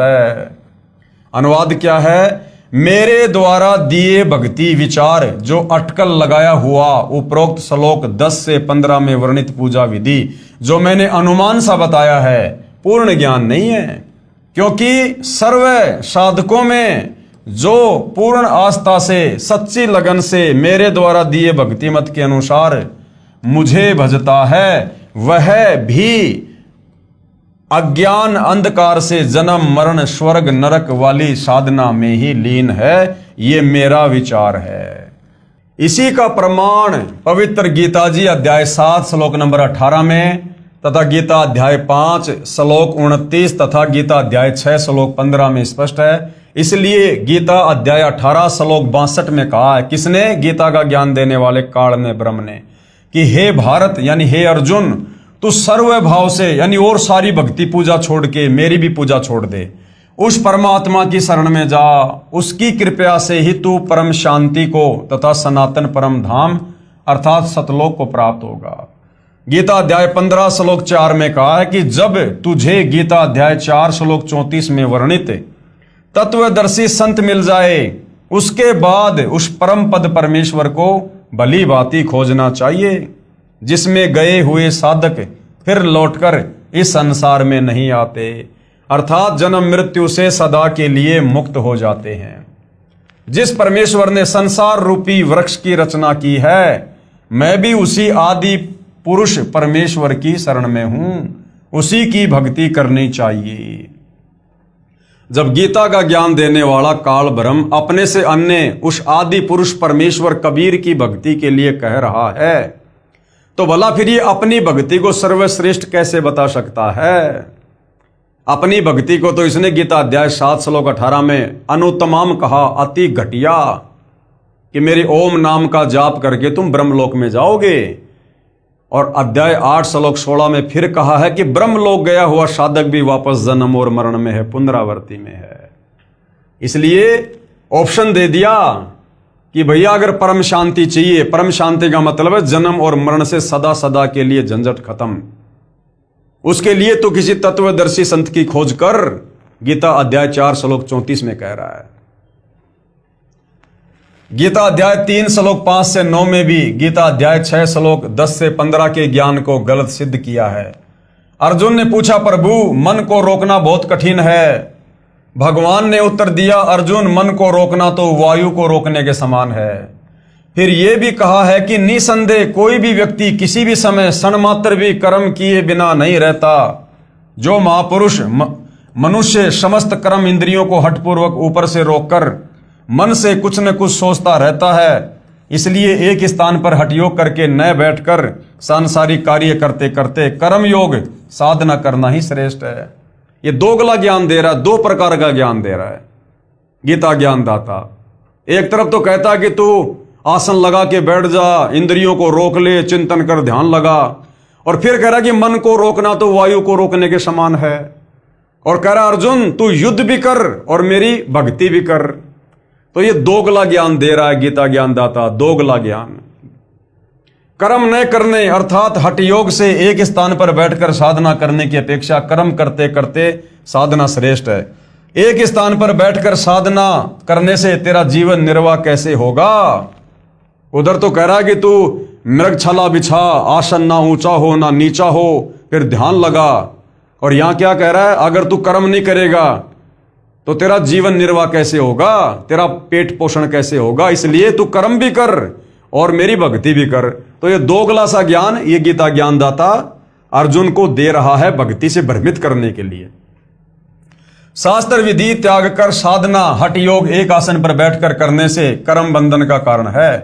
दूसरा, जो शास्त्र अनुकूल कर्म करते करते साधना करना ही श्रेष्ठ है, इसलिए सांसारिक कार्य करता हुआ साधना कर। गीता अध्याय 8 श्लोक 7 में कहा है कि युद्ध भी कर और मेरा स्मरण भी कर, इस प्रकार मुझे ही प्राप्त होगा। गीता अध्याय 7 श्लोक 18 में तथा अध्याय 18 श्लोक 62 में कहा है कि परंतु मेरी साधना से होने वाली गति यानी लाभ अति घटिया अनुतमाम है। कि अर्जुन मुझ गीता ज्ञान दाता की अगर तू भक्ति करेगा, मेरे अनुसार भक्ति करेगा तो तेरा मोक्ष नहीं है, मेरी भक्ति भी अनुतमाम यानी घटिया है। इसलिए उस परमेश्वर की शरण में जा जिसकी कृपा से तू परम शांति तथा शाश्वत स्थान यानी सतलोक को प्राप्त होगा। शाश्वत स्थान का मतलब है जो कभी भी विनाश में नहीं आता। उस परमेश्वर की भक्ति विधि तथा पूर्ण ज्ञान कौन बताएगा? वो तत्व ज्ञान किसी तत्वदर्शी संत की खोज करके उससे पूछ, मैं यानी गीता का ज्ञानदाता ब्रह्म यानी काल नहीं जानता। आगे फिर सवाल किया है भाइयों और बहनों, क्योंकि शंका समाधान का चैप्टर चल रहा है। गीता अध्याय 15 श्लोक 18 में कहा है कि मैं लोक में वेद में पुरुषोत्तम नाम से प्रसिद्ध हूं। इससे तो यही सिद्ध हुआ कि गीता ज्ञानदाता प्रभु ही सर्वशक्तिमान है, तथा गीता अध्याय 12 पूर्ण ही गीता ज्ञानदाता की ही महिमा कह रहा है। अब भाइयों और बहनों, ये अनुवादकर्ताओं की गलती है। जैसा यहां पर अनुवाद किया गया है ऐसा अनुवाद नहीं है। यथार्थ अनुवाद क्या है सतगुरु रामपाल जी ने बताया। उत्तर, गीता जी में गीता ज्ञानदाता प्रभु अपनी साधना तथा समर्थता भी कह रहा है, तथा साथ साथ उस पूर्ण परमात्मा की महिमा भी कह रहा है, तथा उस परमेश्वर की साधना के लिए तत्वदर्शी संत की ओर संकेत भी कर रहा है। गीता अध्याय 12 पूरा ब्रह्म यानी क्षर पुरुष काल की महिमा से परिपूर्ण है, तथा गीता अध्याय 13 सारा उस परमात्मा पूर्ण परमात्मा अर्थात आदि पुरुष परमेश्वर की महिमा से परिपूर्ण है। गीता अध्याय 15 श्लोक 1 से 4 तथा 16 से 17 में पूर्ण परमात्मा तथा परब्रह्म ब्रह्म आदि का निर्णायक ज्ञान है। गीता अध्याय 15 श्लोक 16 में कहा है कि पृथ्वी तत्व से निर्मित लोक ब्रह्म के 21 ब्रह्मांड तथा परब्रह्म के 7 संग ब्रह्मांड पृथ्वी तत्व से बने होने के कारण एक लोक भी कहा जाता है। इसमें दो प्रभु हैं, एक क्षर पुरुष अर्थात ये ब्रह्म यानी काल, और दूसरा अक्षर पुरुष अर्थात ये परब्रह्म। गीता अध्याय 15 श्लोक नंबर 16 में यानी ये दो भगवान बताए गए हैं, ब्रह्म और परब्रह्म, क्षर पुरुष और अक्षर पुरुष। इन दोनों प्रभुओं के अंतर्गत जितने भी प्राणी हैं उनका तथा इन दोनों प्रभुओं के स्थूल शरीर तो नाशवान है तथा जीवात्मा अविनाशी कही गई है। गीता अध्याय 15 श्लोक 17 में फिर क्या कहा है कि वास्तव में पुरुषोत्तम अर्थात सर्वशक्तिमान परमेश्वर तो उपरोक्त दोनों भगवानों से अन्य है। यानी गीता अध्याय 15 श्लोक 16 में जो दो भगवान बताए गए हैं, क्षर पुरुष और अक्षर पुरुष, फिर गीता अध्याय 15 श्लोक नंबर 17 में कहा कि उत्तम पुरुष तु अन्य परमात्मा इति उदाहरते। यानी उन दोनों भगवानों से सर्वश्रेष्ठ भगवान पुरुषोत्तम तो कोई और ही है, जो तीनों लोकों में प्रवेश करके सबका धारण पोषण करता है। जो वास्तव में परमात्मा कहा जाता है, जो तीनों लोकों में प्रवेश करके सबका धारण पोषण करता है, वह वास्तव में अविनाशी परमेश्वर कहा जाता है। तो भैया जब ये क्षर पुरुष भी नाशवान, अक्षर पुरुष भी नाशवान, और इनके लोकों में जितने भी जीव प्राणी हैं इनके शरीर भी नाशवान, तो बताओ फिर मुक्ति कहां, मुक्ति कैसे? फिर गीता अध्याय 15 के ही श्लोक 18 में गीता ज्ञानदाता अक्षर पुरुष ब्रह्म अपनी स्थिति बताते हुए कह रहा है कि मुझे तो लोक वेद होता है दंत कथा, सुनी सुनाई कथा, शास्त्रों के विरुद्ध बातों के आधार से पुरुषोत्तम कहते हैं, क्योंकि मैं अपने 21 ब्रह्मांड में जितने भी प्राणी हैं वो सारे मेरे अधीन हैं। वे चाहे स्थूल शरीर में नाशवान हैं, चाहे आत्मा रूप में अविनाशी हैं, मैं उनमें उत्तम यानी श्रेष्ठ हूं। इसलिए मैं लोक वेद के आधार से, सुनी सुनाई बातों के आधार से पुरुषोत्तम प्रसिद्ध हूं। यह कह रहा कि भैया मैं पुरुषोत्तम नहीं हूं, मैं तो सुनी सुनाई बातों के आधार से, लोक वेद के आधार से, क्योंकि 21 ब्रह्मांड में यह काल सबसे शक्तिशाली है, सबसे सर्वश्रेष्ठ है। तो यह कह रहा है कि जब तक जीव को तत्व ज्ञान नहीं होता है, तब तक इन चारों वेदों और गीता जी की इन कथाओं के आधार से, इस ज्ञान के आधार से जो मेरे एजेंट नीचे जा जाके देते हैं, धर्म गुरु वगैरह, ये जो नकली पंथ खोल खोल के बैठे हैं, तो इनकी दंत कथाओं, इनके आधे अधूरे ज्ञान लोकवेद के आधार से मैं 21 ब्रह्मांड में सर्वश्रेष्ठ हूं, सबसे शक्तिशाली हूं। केवल लोकवेद के आधार से मैं परमात्मा साबित हूं यहां पर। लेकिन जब कोई तत्वदर्शी संत आकर कंप्लीट सृष्टि रचना बताता है और मेरा भेद खोलता है, तब पता चलता है कि मैं परमात्मा हूं या परमात्मा कोई अन्य है। वास्तव में पुरुषोत्तम तो कोई और ही परमेश्वर है, जो गीता अध्याय 15 श्लोक 17 में कहा है।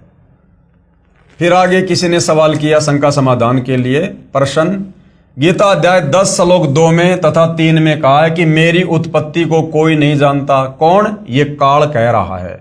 जो मुझे अनादि अजन्मा तत्व से जानता है वह सर्व पापों से मुक्त हो जाता है।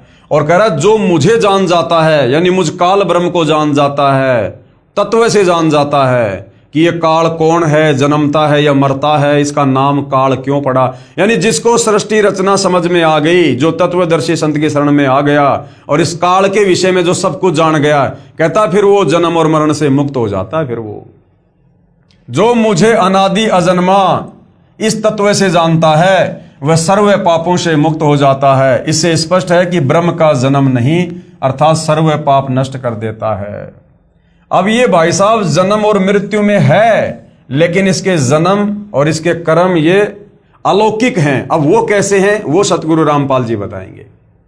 उत्तर, गीता अध्याय 10 श्लोक 2 को दोबारा पढ़िए, जिसमें कहा है कि मेरी उत्पत्ति को न देवता यानी ब्रह्मा विष्णु तथा शिव आदि नहीं जानते, तथा न ही महर्षि जानते हैं, क्योंकि वे सब मुझसे उत्पन्न हैं। अब 21 ब्रह्मांड में जितने भी ये देवी देवता ब्रह्मा विष्णु महेश हैं, साधु संत महात्मा हैं, ये सब इस काल के अधीन हैं। ये सब काल और दुर्गा से उत्पन्न हैं, इसलिए ये काल के जन्म के विषय में नहीं जानते। अब बेटा कभी भी अपने बाप की डेट ऑफ बर्थ नहीं बता सकता, वो तो दादा बताएगा, दादा। तो इस काल के विषय में, काल के अधीन जितनी भी शक्तियां हैं, ब्रह्मा विष्णु महेश, देवी देवता, साधु संत ऋषि, ये नहीं बता सकते इसके जन्म और मरण के बारे में। अब असल में वो दादा स्वयं सतलोक से चलकर आया है, कबीर भगवान सतगुरु रामपाल जी। इन्होंने आकर सारा भेद खोला है इन पवित्र शास्त्रों को दिखा दिखा कर कि ये काल, ये दुर्गा, ब्रह्मा विष्णु महेश, ये सब नाशवान है, इनका जन्म और मृत्यु होती है। इस श्लोक से स्वतः सिद्ध है कि गीता ज्ञानदाता प्रभु की उत्पत्ति अर्थात जन्म तो हुआ है, यानी काल का जन्म हुआ है, परंतु काल ब्रह्म से उत्पन्न देवता तथा ऋषिजन नहीं जानते, क्योंकि वे काल से ही उत्पन्न हुए हैं। जैसे पिता के जन्म के विषय में बच्चे नहीं जानते, परंतु पिता का पिता अर्थात दादाजी ही बताता है। पूर्ण परमात्मा ने यानी कबीर जी ने स्वयं काल लोक में प्रकट होकर तत्वदर्शी संत के रूप में इस ब्रह्म की उत्पत्ति के विषय में बताया है। कृपया पढ़ें सृष्टि रचना, इसी पुस्तक ज्ञान गंगा के पेज नंबर 22 से 74, जो हम पहले पढ़ चुके हैं। गीता जी अध्याय 10 श्लोक 3 का अनुवाद गलत किया है। जैसे गीता अध्याय 2 श्लोक 12 तथा अध्याय 4 श्लोक 5 में अपने आप को नाशवान तथा जन्म मृत्यु को बार बार प्राप्त होने वाला कह रहा है। कौन? गीता ज्ञानदाता काल ब्रह्म। तथा अध्याय 2 श्लोक 17 तथा अध्याय 8 श्लोक 3 8 से 10 तथा 20 व अध्याय 15 श्लोक 4 16 17 में अपने से अन्य किसी अन्य अविनाशी यानी जो कभी नहीं मरता, अपने से अन्य अविनाशी अनादि परमात्मा के विषय में कहा है कि अर्जुन तेरे और मेरे बहुत जन्म हो चुके हैं, आगे भी होंगे, तू नहीं जानता मैं जानता हूं। तो गीता अध्याय 2 श्लोक 12 अध्याय 4 श्लोक 5 और 9 में ये काल ब्रह्म गीता ज्ञानदाता अपनी जन्म और मृत्यु स्वीकार कर रहा है। इसलिए गीता अध्याय 10 श्लोक 3 में कहा है कि जो मनुष्यों में विद्वान अर्थात तत्वदर्शी संत मुझे तथा उस अनादि वास्तव में जन्म रहित सर्व लोकों के महेश्वर अर्थात परमेश्वर को तत्व से जानता है, वह तत्वदर्शी संत सत ज्ञान उच्चारण करता है, जिससे सत साधना करके पाप से मुक्त हो जाता है।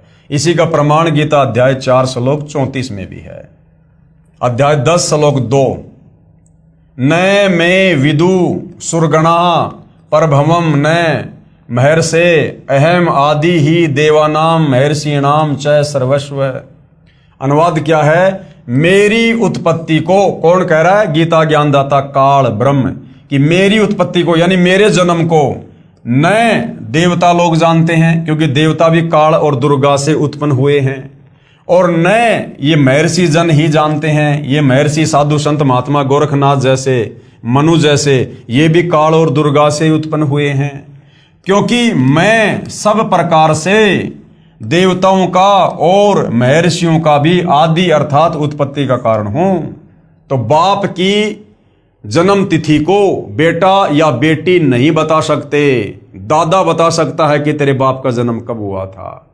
तो वो दादा सारी सृष्टि का मालिक कबीर भगवान है, और उस कबीर भगवान ने चारों युगों में आके बताया, और आज वर्तमान में सतगुरु रामपाल जी के नाम से आकर सन 1994 से इन्हीं शास्त्रों को दिखा दिखा के बता रहे हैं कि ये काल ये जन्मता है, ये मरता है, और ये अविनाशी नहीं है, और इसकी साधना से मुक्ति नहीं है।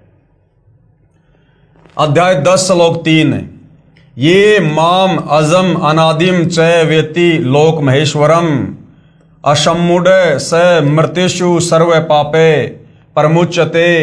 अनुवाद किया गुरुदेव ने, जो विद्वान व्यक्ति मुझको तथा सदा रहने वाले अर्थात पुरातन जन्म न लेने वाले सर्व लोकों के महान ईश्वर अर्थात सर्वोच्च परमेश्वर को यानी कबीर जी को जानता है, वह शास्त्रों को सही जानने वाला अर्थात वेदों के अनुसार ज्ञान रखने वाला अर्थात तत्वदर्शी विद्वान संपूर्ण पापों को विस्तृत वर्णन के साथ कहता है, अर्थात वही सृष्टि ज्ञान व कर्मों का सही वर्णन करता है, अर्थात अज्ञान से पूर्ण रूप से मुक्त कर देता है, जिस कारण तत्वदर्शी संत द्वारा बताई गई वास्तविक साधना के आधार पर भक्ति करने वाले के सर्व पाप नष्ट हो जाते हैं।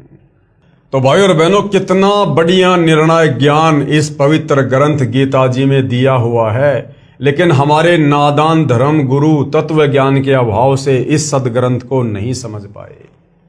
अब गीता ज्ञान दाता ये ब्रह्म काल की उत्पत्ति का संकेत है। अध्याय 10 के श्लोक 2 में कहा है कि अर्जुन मेरी उत्पत्ति अर्थात जन्म को न तो देवता जानते हैं और न ही महर्षि जन जानते हैं, क्योंकि ये सब मेरे से पैदा हुए हैं। इससे स्वयं सिद्ध है कि ब्रह्म अर्थात काल की उत्पत्ति तो हुई है, परंतु देवता व ऋषि नहीं जानते। जैसे पिताजी की उत्पत्ति को बच्चे नहीं बता सकते, परंतु दादाजी जानता है। इसी प्रकार 21 ब्रह्मांड में सर्वदेव ऋषि आदि ज्योति निरंजन यानी काल ब्रह्म यानी और ये प्रकृति दुर्गा के संयोग से उत्पन्न हुए हैं। इसलिए कह रहा है कि मेरी उत्पत्ति को 21 ब्रह्मांडों में कोई नहीं जानता। कौन? जो इसके 21 ब्रह्मांडों में इसके अधीन हैं, ब्रह्मा विष्णु महेश से लेकर देवी देवता, कहते मेरी उत्पत्ति को ये लोग नहीं जानते। क्योंकि ब्रह्म यानी काल की उत्पत्ति परम अक्षर ब्रह्म यानी पूर्ण ब्रह्म से हुई है। कबीर परमात्मा ने सतलोक में अंडे से इस ज्योति निरंजन काल की उत्पत्ति की है, जिसका गीता जी के अध्याय 3 के श्लोक 14 और 15 में ब्रह्म की उत्पत्ति यानी काल की उत्पत्ति का प्रत्यक्ष प्रमाण है। अध्याय 10 के श्लोक 3 जो तत्वदर्शी अर्थात विद्वान व्यक्ति मुझे तथा कभी न जन्म लेने वाले सर्वलोकों के महेश्वर अर्थात अविनाशी परमात्मा को जानता है, वह चारों वेदों ऋग्वेद, सामवेद, यजुर्वेद तथा अर्थर्वेद को जानता है। क्या कह रहा गीता ज्ञानदाता काल कि जो मेरी उत्पत्ति को जानता है और सर्व सृष्टि के रचनहार उस अनादि अविनाशी कबीर भगवान को जानता है, वो तत्वदर्शी संत है, वो विद्वान है और वो चारों वेदों के निष्कर्ष को जानता है, वह तत्वदर्शी संत है। तो भाई और बहनों, परमात्मा को जानने वाला तो परमात्मा ही होता है। परमात्मा को कोई जीव नहीं जान सकता। इस काल के 21 ब्रह्मांड से हमारी मुक्ति करवाने के लिए परमेश्वर तत्वदर्शी संत के रूप में आकर केवल अपनी आंशिक जानकारी दे रहे हैं हमें, आंशिक जानकारी।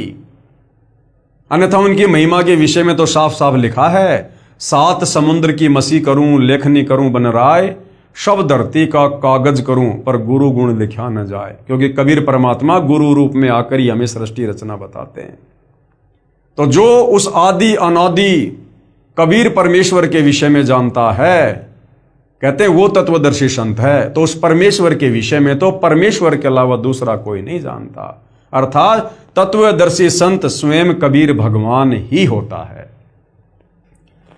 उसके द्वारा बताए भक्ति मार्ग से साधना करने से सर्व पाप नष्ट हो जाते हैं।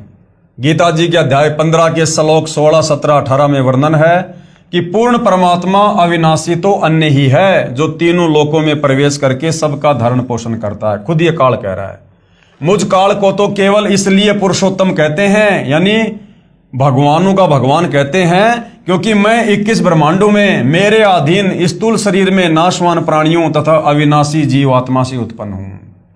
इसलिए मुझे लोक वेद अर्थात दंत कथाओं के आधार से पुरुषोत्तम कहा है, परंतु वास्तव में मैं अविनाशी या पालन करता नहीं हूं। क्योंकि संसार रूपी पेड़ को पोषण कहां से मिल रहा है? जड़ से मिल रहा है। और जड़ कौन है? कबीर परमेश्वर। गीता जी के अध्याय 3 के श्लोक 14-15 में कहा है कि सर्व जीव अन्न से उत्पन्न होते हैं, अन्न वर्षा से होता है, वर्षा यज्ञ से होती है और यज्ञ शुभ कर्मों से, और कर्म ब्रह्म से उत्पन्न हुए, ब्रह्म अविनाशी परमात्मा से उत्पन्न हुआ। अंडे से परमात्मा ने इसको सतलोक में उत्पन्न किया था। वही अविनाशी सर्वव्यापक परमात्मा ही, यानी वो कबीर भगवान ही यज्ञों में प्रतिष्ठित है, अर्थात पूजने योग्य है, यज्ञों में पूज्य है। वही यज्ञों का फल भी देता है, अर्थात वास्तव में अधियज्ञ भी वही है। फिर गीता जी के अध्याय 10 के श्लोक नंबर 2 में कहा है कि मेरी उत्पत्ति, कौन कह रहा है? ये काल कह रहा है कि मेरी उत्पत्ति को कोई नहीं जानता है। कौन नहीं जानता? जो 21 ब्रह्मांड में इसके अधीन है। इससे सिद्ध है कि काल ब्रह्म भी उत्पन्न हुआ है। इसलिए यह कहीं पर आकार में भी है, नहीं तो कृष्ण जी तो अर्जुन के सामने ही खड़े थे। वे तो कह ही नहीं सकते कि मैं अनादि और अजन्मा हूं। वो तो भाई देवकी के गर्भ से जन्म लेके आए थे। गीता ज्ञान देते समय उसमें प्रवेश करके काल कह रहा कि मैं अजन्मा हूं। अगर श्री कृष्ण जी बोल रहे होते तो वो तो देवकी की गर्भ से जन्म लेके आए थे, वो कैसे कह देंगे कि मैं अजन्मा हूं? ये सर्व काल अदृश्य ब्रह्म ही श्री कृष्ण जी के शरीर में जीवस्त रूप यानी ये प्रेतवत प्रवेश करके बोलकर अपनी प्रतिष्ठा यानी स्थिति की सही जानकारी गीता रूप में दे गया।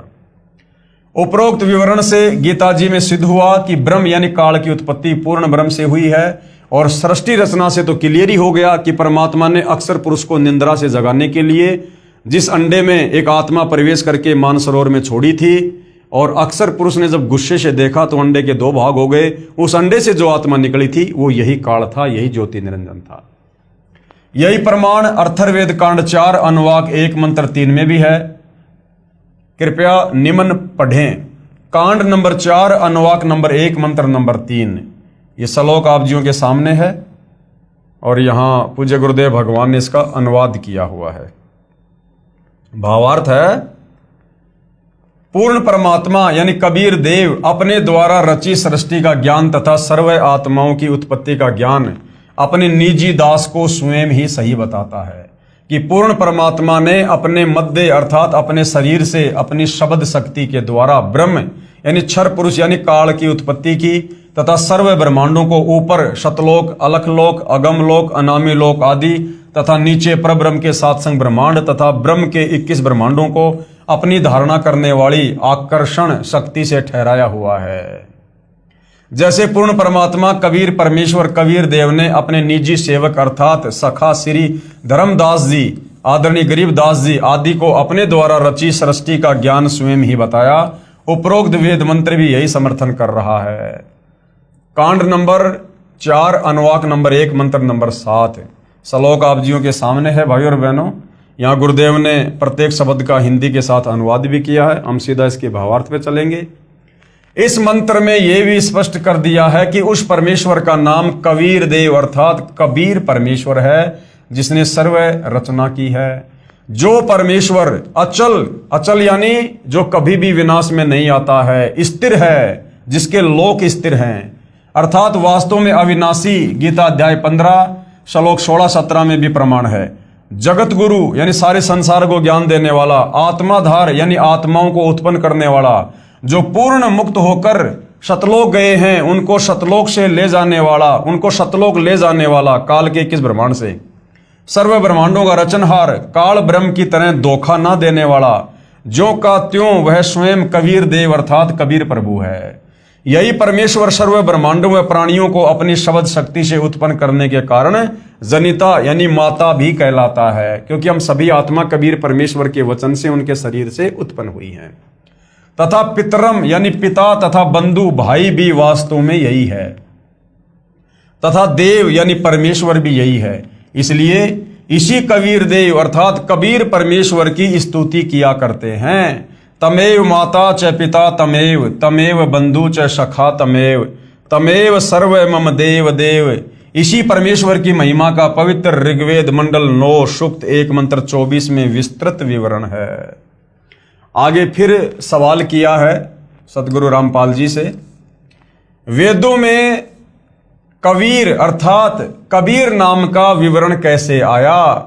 वेद तो सृष्टि के प्रारंभ में प्राप्त हुए थे, यानी काल की 21 ब्रह्मांड की सृष्टि जब शुरू हुई उस समय समुद्र मंथन के दौरान ब्रह्मा जी को वेद प्राप्त हुए थे। तो वेदों में उस कबीर जी का जिक्र कहां से आया? कबीर देव अर्थात कबीर परमेश्वर तो सन 1398 में उत्पन्न हुए हैं कि तुम्हारे कबीर जी तो 650 साल पहले बनारस के काशी में आए थे वो तो, और वेद लिखे गए हैं इस सृष्टि की शुरुआत में लाखों साल पहले। तो कबीर जी का इन वेदों में जिक्र कैसे आ गया? इसके लिए भाइयों और बहनों, सृष्टि रचना को समझे बिना कुछ भी समझ में नहीं आएगा, कुछ भी। इसलिए गुरुदेव भगवान बार बार कहते हैं कि अगर अध्यात्म को समझना है, भक्ति मार्ग को समझना है, तो सृष्टि रचना भक्ति मार्ग की नींव है, मूल है।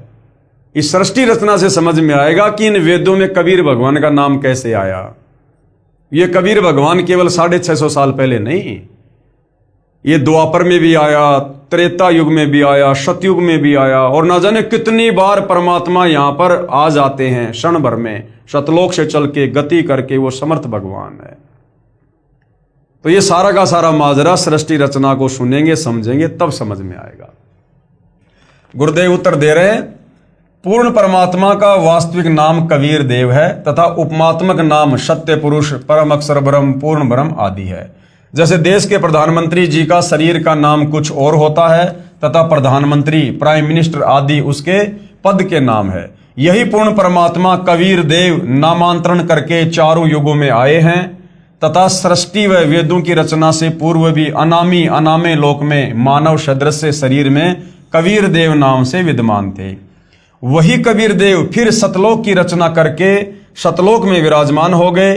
तत्पश्चात परब्रह्म तथा ब्रह्म के सर्वलोकों व वेदों की रचना की, इसलिए वेदों में कबीर देव का विवरण है। और ये वेद फिर बाद में काल को 21 ब्रह्मांड देकर सतलोक से निष्कासित करके फिर इस काल के अंतःकरण में परमात्मा ने डाल दिए, जो समय आने पर ऑटोमेटिक बाहर आए परमेश्वर की वचन शक्ति से। जिस प्रकार मां के गर्भ से बच्चा 10वें महीने बाहर आएगा ही आएगा, कोई नहीं रोक सकता। इसी प्रकार परमात्मा ने इस काल के अंतःकरण में जो ये वेदों वाला ज्ञान डाल दिया था और जो समय निर्धारित कर दिया था, उस समय पर ये वेद बाहर आने ही आने थे। तो समुद्र मंथन के माध्यम से फिर काल में आगे ये वेद अपने बड़े बेटे ब्रह्मा जी को दिए। तो कबीर परमेश्वर जी सारी सृष्टि के मालिक का वास्तविक नाम है कबीर देव, कबीर परमात्मा।